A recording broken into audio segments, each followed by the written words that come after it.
I'm Dr. Jordin Wiggins, and this is the Pleasure Principles podcast.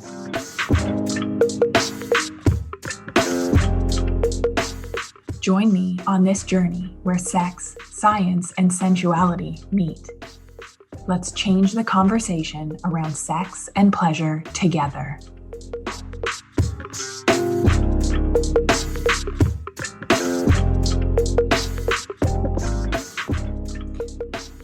Initiating sex.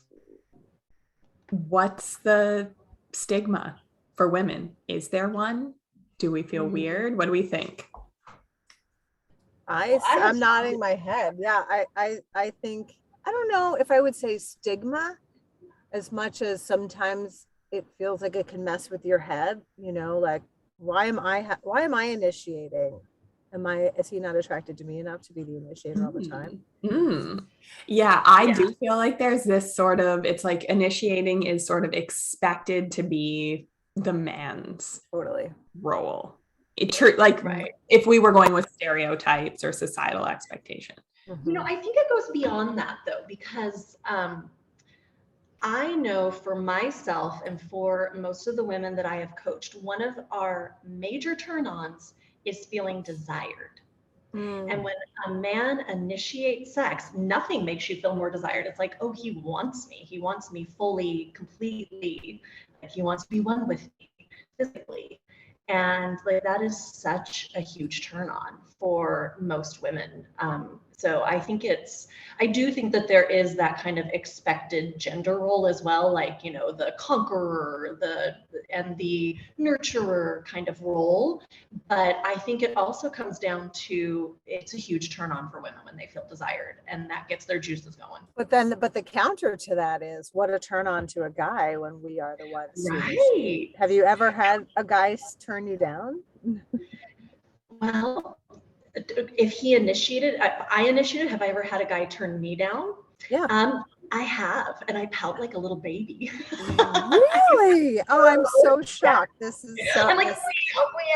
I thought that was more of a rhetorical question. Yeah, I've been turned down too, especially if you're the higher drive partner. Mm-hmm. And that's exactly it, Joe. I mean, for those of you listening, these two women are smoking hot. I would not turn you guys down. And you know, it isn't always because they don't want to be intimate with me. A lot of times it's just not the right time, or, you know, maybe their stress levels, you know, there's multiple reasons, and it's really not because they don't desire me, but it really, it is a stab to the heart, and it feels like it really fucks with my self-esteem, even when I know the reasons. Yeah, even though you know you're loved and everything, and it is, timing, what's going on, whatever, you know, timing, work stress, no sleep because you have a baby that's not sleeping. Like, there's a million factors which could be like, honey, not right now, or hold me instead, or let's do something else intimate instead. But I'm like, but what? So I think, and there's this whole, and this is, again, I would say a little difference between men and women if we were going with stereotypes, that for men, if they initiate and they get a no, I think some of them pout or get angry, and that's not a good look either. But I think for men, expecting a no, if they initiate, it's okay. It's just like, oh, like, she doesn't want to right now. But for us, it's like, personally, and am I not desirable? And we go into that spiral. It's like they're rejecting us. Right. Well, and you know, I think it's also par for the course for men, because they do initiate. They initiate a lot of times in courting as well. Like, they typically, you know, a lot of women will lean back and let them ask for the date, or, you know, they're used to initiating, and when you initiate more, you get no's more. You get yeses and no's. So I think it's kind of par for the course for men. But I know for myself, when I was dating and I initiated both, you know, asking someone out or intimacy, it was so fucking scary. Like, I would be like, ooh, shaking in my boots. But it was such good practice for me to understand what the masculine experiences regularly in life. And it made me be a lot more, I still say no when I want to say no, but it certainly made me gentler in my no's and my rejection. I was going to say that the delivery is a key part. It's not Absolutely. just the no, but it's how it's delivered and massaging ego a little bit, which you have to do. I think that for many of the women that we work with in pleasure principles, like Kasey was saying, it is that want to be desired, and it's the fear of the rejection and the unknown, and maybe the awkwardness of what do I do in that moment, kind of unpacking that whole thing. And that's why I would recommend having these conversations, like not in the moment, outside of the moment. What are turn-ons for you? Because we know the ways that we like sex to be initiated and the ways that are breaks for us and just turn us off. And I hear this from women all the time when it's just like roll over right before bed and like, hey, want to have sex? Like, we hear that repeatedly, right? That's that is a turn off. Yes, that doesn't make you feel desired. No, not at all. So yeah, I mean, I may be digressing a little bit here, but just like tapping into my recent personal experience, which is that, like, okay, I'm ready, and I'm like, really? Like, I'm super turned on by my partner, but not in the instant. And I had just watched a couple of episodes of there's a Goop Netflix that's called like Sex, Love, and Goop or something. Yeah. And I had watched maybe 2 episodes, and I said to him, I think I'm going to go back and we're going to watch these together, because I thought that would be an easier way to initiate the conversation, because there is one. So it follows a couple different couples and whatever their issues are with intimacy or communication or whatever, and they're paired up with a different practitioner. But there's one couple in particular that look at like, what does turn them on? Is it something that's a little more classified as like a kink, or is it just conversation, or what, and helping them to learn what it is. And what I learned from just those 2 episodes was, for me, it's more of, and it's funny, it would be classified as kink, which I don't really think of myself as that, but it was more about like just the physical touch. And in that moment, that one example with my partner, I just said, you know what, I just want like skin to skin contact right now. And within like minutes, I was ready to go. And that was it. There was no touching. It just was that skin to skin contact. So even for me, I was like, well, that was really helpful education for myself. And then to share those episodes with him so that he could also see like, okay, this isn't just, maybe I'm not doing the right thing for my partner now. And that tapped into his ego issues. And anyway, he's so not it's taking a windy road of saying there are different ways to approach it. And part of it always, right, in pleasure principles, it always goes back to educating ourselves first. What is it that we desire, and then how to ask for it. And knowing that changes moment to moment, right? Totally. So in that moment, we're like, I desire physical touch. And that's the beauty, right, of the ebbs and flows. So I like this. Let's frame this conversation from, and if we butcher these, I'm sorry, but we're going to get the quality, the content's going to come out. We can frame it around these different ways of initiation. So energetic could be a style of initiation. And that's where we want to feel connected to our partner. And a different comparison would be words or communication, and then kink, and that could get more into the dom sub type, where someone's more in control and someone's releasing control. But let's sort of start there. So the energetic stuff, and I think this is a little bit what we were talking about before, that's that desire, right? And that sort of burning that fire and that connection between partners. And I think that's why if there's no energetic connection, because, you know, it's life, people are working, they have sick parents, maybe they just had COVID, whatever the case may be, right? So our energetic connection kind of wanes. And then for some women, you roll over and say, want to have sex? And it's like, well, no, I don't feel connected to you. And you're certainly not going to initiate in that moment either. You're not going to be the one rolling over going, hey, let's get busy, when you don't have that energetic connection. Yeah, that is super important to me. I have to feel, you know, and the energetic connection for me always comes back to trust as well. Like I have to feel that trust. I have to feel that support. Like I need to know they're not using me. And, you know, I think that's also trauma from past because I have such a trustworthy partner. But anytime I feel like he just wants to use my body for his means, I'm like, no. Like I need to feel that connection between us before I'm ready to open up for intimacy. And that's such a great point, because we can be playing out old trauma, old wounds, old patterns with this stuff. And that is why I think talking about the ways you like initiation and the ways that will automatically shut you down, like having a separate conversation about that is so important. Because if somebody goes to initiate and say it's like a kink style, so they, you know, come up, grab you from behind, or they come up and say, go put on this outfit that I like, but that is extremely triggering to you.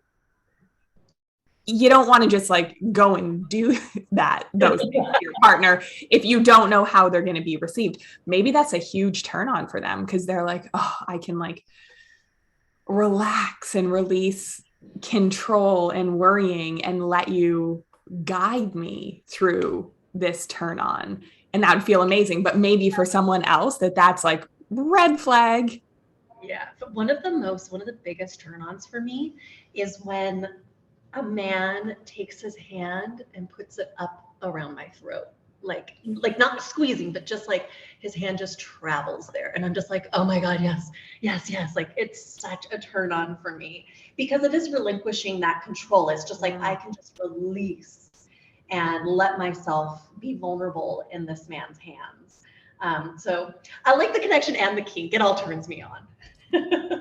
Yeah, but it's also, like I said, you know, it's educating yourself on what that is, and I think the you know, the setting, if you will, of when that conversation happens is really important too, because there's a difference between turning down your partner in the moment and saying it in a way that's not going to be productive, and saying it in a way where you can still be playful, or even, you know, like I said, referencing something like, well, maybe we should watch this together, or maybe, you know, I bought a sex journal that's like, write down, you know, your favorite times together and what those positions were like and how that made you feel in the moment, and turn it into more of, you know, education and playful than like, oh my God, not now, please. Like, please don't touch my ass right now. I'm not in the mood. Because then that, you know, then both people feel, I mean, you know, men are driven by ego, right? So we're always going to have to, like it or not, there has to be a way of delivering the message that's going to be more productive. Yeah. And Esther Perel calls it advancing the plot. And we teach it in pleasure principles of like, how can we communicate our no in a playful way that's leaving us connected, advancing the plot together, right? So and maybe my no is towards penetrative sex, but maybe I'm a yes to making out, skin to skin contact, oral. And those things advance the plot. Or maybe I'm a yes to, let's, just hold each other or read to me. Tell me about your day. Tell me about your hopes. Tell me about your dreams. Then I'm going to like energetically feel connected to you, or physically feel connected to you. And that will open some space for my turn on to grow. Yeah. And also what a fun exercise to put all of that down on paper or whatever, and, go through them with your partner. To be like, I'm not sure what this will do for me. Let's try it. Or, what do you think would be a fun thing to do, and explore it together. Truly Sorry, be that Kasey. pleasure researcher. Yeah. Yeah. No, I was gonna say very similar to what you just shared, Gigi. I think the pleasure research we do in pleasure principles is so key, because sometimes, you may be so turned off and shut down, you don't even remember what it feels like to have turn on. And going back, we do a lot of pleasure research in the past when the pleasure was super high and spontaneous, and like, what were those situations? What were those moments where you experienced turn on? What was the environment like? What was the exchange like between you and your partner at that time? So sometimes it takes going back and like being a historian of your pleasure and researching it in the past to figure out what those turn-ons and turn-offs are. But that's a huge part of the work, because it's crazy as women that we don't ever investigate what our turn-ons and turn-offs are when we are, when we're younger, as we're growing up sexually and intimately. And it's, I with men, their genitals are external, so it's very easy for them to see what turns them on and turns them off. But for women, we've got to do a little deeper research, so to say. Yeah, and our path to arousal isn't linear, and we can have that non-concordance where we're, turned on mentally but dry. So there's so many layers of complexity there. But let's break it down a little more, because a lot of our listeners here, this is their first interaction with us, and there is the shame and the uncomfortability, and they haven't explored their turn on, and it would feel very scary or very unsafe to do an exercise like that with their partners for the majority of them, I would say. I would recommend starting, like, doing that exercise for yourself to begin with. Definitely. Feeling safe there. And then checking in, like, because sex is something that everyone does but doesn't talk about for the most part. Like, there's that open sexual communication. How can I have better sex? How can I communicate my turn on and turn offs? That's what women are working with us to figure out, because they don't know where to start, and they're partnered for maybe years, have children, but those conversations don't feel safe. And that layer of complexity too with kids. Like, I'm thinking about one of our like all-star grads, and how she had to have those conversations with her husband, because it's a lot different when you've got infants. There's a different set of issues that come along with that. And then when your kids are, a little bit older, and then so it's constantly evolving.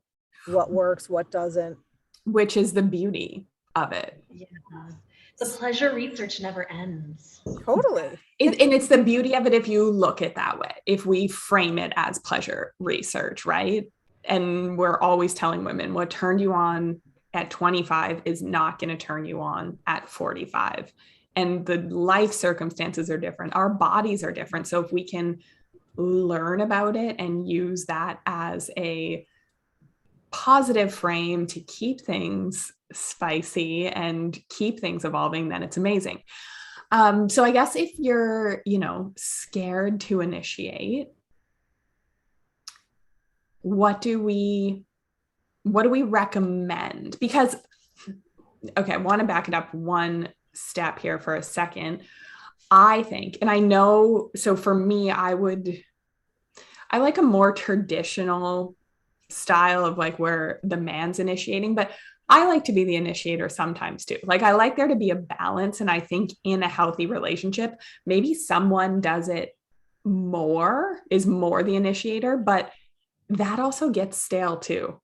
Like, if you're always initiating, and even for a man, if a man's always initiating, think of the like joy and excitement if we flipped the script and we initiated. So I think in a healthy relationship, we need to like give and receive initiation. You're inspiring me right in this moment to like, I'm going to have this conversation with my partner tonight because, you know, we were in the house with 2 kids last night. Nothing happened. Tonight we're going to be back in my apartment in New York with no kids, but it is a great opportunity just, and it's not like we are not having a very healthy sex life, but what a great opportunity to have a check-in and say like, hey, we were just talking about this today. How do you feel? Because I actually don't know how he feels about it.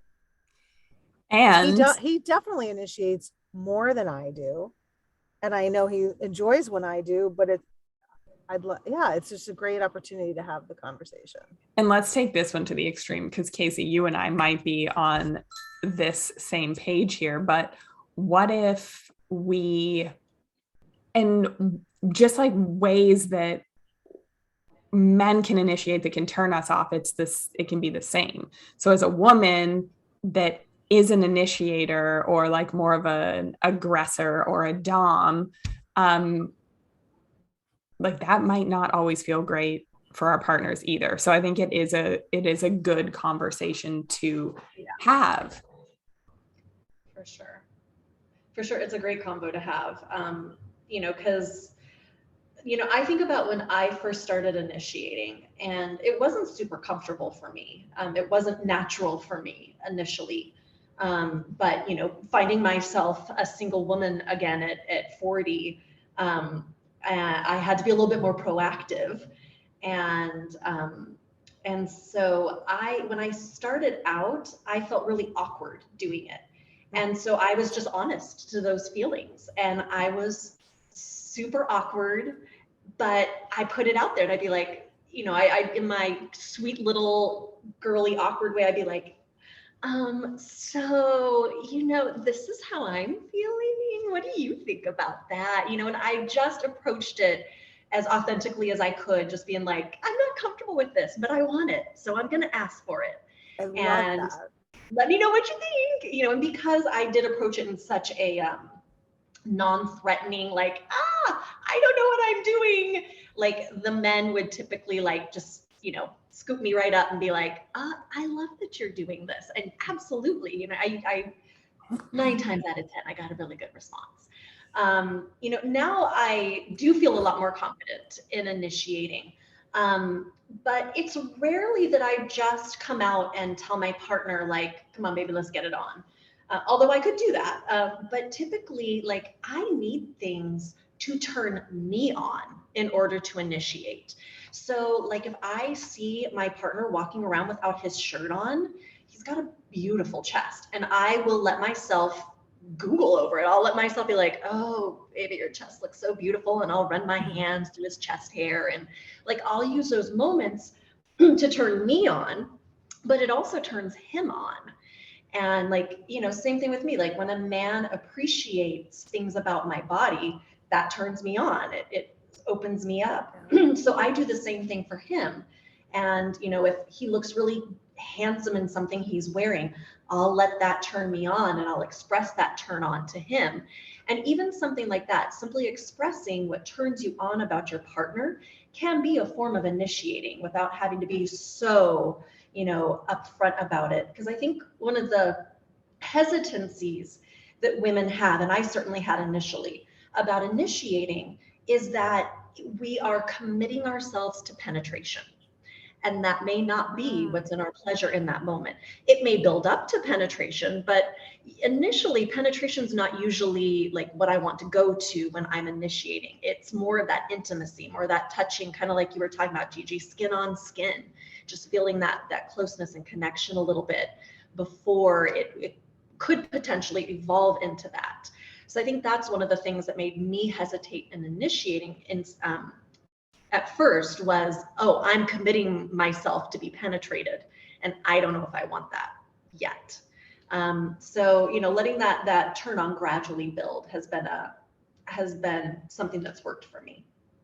I love that, Kasey. And I think that it's, that gradient, right? That initiation doesn't mean penetration. Or if you're scared, what are some other ways that we could go about it? So maybe texting the desire is a safe way. So you could say, you know, hey, I would love to get naked and I want you to kiss me like when we first met.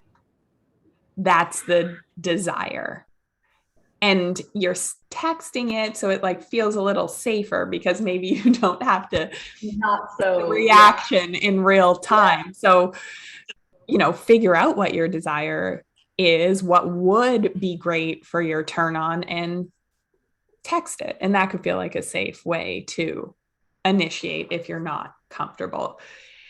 I also think waiting for a moment to be perfect is probably what hangs a lot of women up, because, you know, we're perfectionists and it's like, okay, well, if this and that isn't done and I've got this like little extra COVID or Christmas holiday pounds, you know, we're always thinking of the ways that things are not perfect. And if we're waiting for moments to be perfect to initiate sex, we're going to be having a hell of a lot less sex, I think. Absolutely. Like you know, and you said this earlier, Joe, that you need to be, you need it for yourself first. You need to feel good first. You need to not be obsessing about that. Like, they don't care. They don't fucking care. Like, as much as we think those extra pounds or, you know, however we're feeling about our bodies is a break for them as much as it is for us. It's not a break for them. Like, it's much more in our heads, unless you've got a narcissistic person that you're dealing with, then it might be. But you know, a healthy minded male is going to be happy no matter, you know, your weight status. But, you know, I do think feeling good in yourself is confident in yourself is important. And I agree. I think that texting and sexting is such a fun thing to do. I love it when men would send me voice messages as well. So like, if you've got a sultry voice, leaving a sexy, like just recording a sexy message about what you'd like and sending that to them could also be a great, you know, non-threatening way to get it over. And what I love about that too is it turns you on. As you're writing this, as you're talking about this, like, it turns you on. And then when you send it, it turns them on as well. So everybody's primed. Another tip that I would give is using something, a scene from a TV show you watched, as reading a little paragraph from a book that's erotic and turns you on. You could also say, can we try this? And then you're letting that scene or paragraph do the work for you to kind of set the stage. So you're not necessarily the one that has to be like, oh, well, first I would like you to undress me and then I would like you to throw me on the bed. The scene will do the talking for you. I love that. I love that. Outsource it. Yeah, dummies for initiating. Yeah. And then I think my final tip would be to own being the initiator in whatever your unique style is. And if that is a little playful, schoolgirly, uncomfortable, own it. If it's the, you know, full like sorceress dom vibe, own that. And because I think, you know, where it might fall flat is if we're not authentic with where we're at. I know, that's why I loved what Kasey said earlier, because it's just, knowing you now, it's hard to imagine you being timid about it. But that was so real, right? That's where you were in that place and time, and that evolves. But just being so honest about it, I think most men are just, they'd be happy with the just even broaching the topic. And then, you know, your point about like the couple pounds don't matter. They don't matter. And it's such a turn off when they matter to us. And I know that from personal experience. My partner actually was honest enough to say that to me one time. And you know what? He's like, just knock it off. And I did. I have. And it's, you know, it just was a good reminder, because that's not sexy. but we have to do that work on ourselves first, but it's also appreciated on the other side. Yeah, completely agree that because really, what's everyone looking for? They're looking for connection. They're looking to be seen. They're looking to feel desired. No one's like really going after the sex that is like check the box sex, okay, we did it. Now we don't need to do it for a few more days, or okay, we did it. Now I feel fulfilled and connected until the next time. Like, we're not looking for that. We're really looking to be desired and feel connected and close. And complaining about the way we look, I'm sure, is not sexy. It takes you out of the moment. It takes you away from that connection. And yeah, doing the work to deal with those feelings. And that's like, we're doing that all the time. Women have shame about their vulvas. Women have shame about their bodies. There's just so shame about being sexual.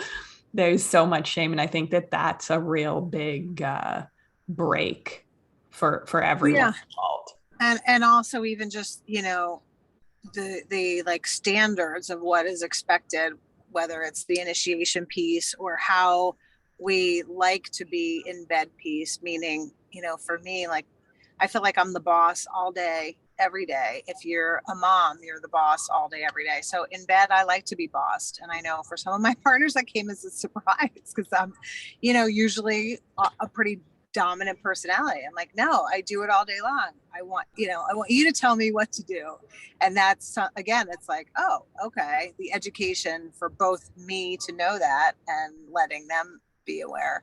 But one other thing I think is so important that I love that I learned from you, Joe, is just the idea of taking penetration off the table, because it does feel like that's always the end game. It doesn't have to be. It might be uncomfortable to talk about it first. And I would venture to say most men probably wouldn't love that until they really understand what you're trying to accomplish. And I think that's uncomfortable to ask for. Like, let's just explore, but it doesn't have to end this way. And don't assume that it's always going to end with penetration. Yes, love it. So initiating doesn't mean we're initiating penetration. And sex doesn't. But isn't that always the assumption? Don't you think that would be the assumption 99% of the time? Yes.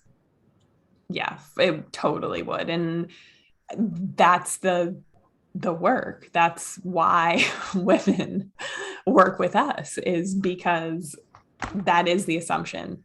And we need to reframe that assumption for ourselves to then be able to communicate it in a healthy way to our partner that doesn't end in fights and blow ups, and instead ends in us advancing the plot and leaving us more connected. Yes. And if men just understood that, not making it about penetration, like taking that and putting it as a nice to have, but not need to have, that they're going to get so much more penetration. They're going to get so much more sex meaning penetration, but intimacy as well as penetration. And women are going to want it so much more, because we're not going to have that pressure that I have to take everything inside of me. Like, I need to be the one who takes it all in. And if it's just about playing and having connection and intimacy and making it more about her erogenous zones before we get to his erogenous zone, then he's going to get it a lot more, and she's going to be a lot more open to receiving him inside of her when he doesn't put that pressure on. So yes, not making it about penetration gets more penetration. Exactly. Funny how that works. Is this one for the boys? Maybe. Yeah. I think there would be some surprising nuggets for a lot of men. That we definitely could pull some nuggets for the penis owners from this one. Okay. So yeah, we gave our tips. We're hosting a free event for those of you that want better sex and more connected relationships. It is February 11th. We will link the registration in the show notes. Go initiate. Go forth and initiate. Yeah. And also, like anything in life, if it doesn't work out, that's okay. Try the, life is all about taking chances and trying new things. And if it doesn't work out the way you wanted it to, that's okay. Dust yourself off and try it again. That's what we are doing. That's what I realized we really need to do in the mentorship with is how do we like take a no, move on, and like accept that whatever's coming next is better, because we take so much resentment and so much personally from hearing the no's. But yeah, that anger and resentment builds, and it's not a good look. It's not. I mean, I think vulnerability is not easy. It takes courage, and it can be really freeing and exhilarating. And so if you look at it as more of that practice of vulnerability, it makes it a lot easier to do, because it's just, you're like, well, this is practice, and that didn't work out the way I wanted it to. Also trying to have, no attachment to the outcome, which is easier said than done, but again, like a wonderful life practice in general. Yeah, absolutely. And if you get that no, you may, like, for me, like, I get pouty, like I might need to pout for a little bit, but feel your feelings. Like, all the feelings are good. All the feelings help us grow and help us move in the direction we want to go. So don't push down that don't push down that anger or that poutiness or however you may feel in that moment. Because to me, that's when the resentment starts, is when you won't acknowledge, oh shit, that hurt. Or man, I feel like a 5-year-old right now and I want to have a tantrum. Like, go have that. Don't take it out on him, because he's allowed to say no too. But, maybe go talk to your girls, maybe, go pound a pillow for a minute, like feel those feelings, and then regroup, re-strategize. Okay, I got to know that didn't work. How else can I try this? And then, like Jude said, dust yourself off, pick yourself up again and move forward. Yeah, fully own those feelings, because they're yours. They're not your partner's to carry. So blaming and lashing out is going to get you further away from the connection that you're desiring. So just going to say no again. Yes, finding the way to process those, and move on, dust yourself off. It's a way to go. Try it again. Yes. Yes. Have a great week, everybody.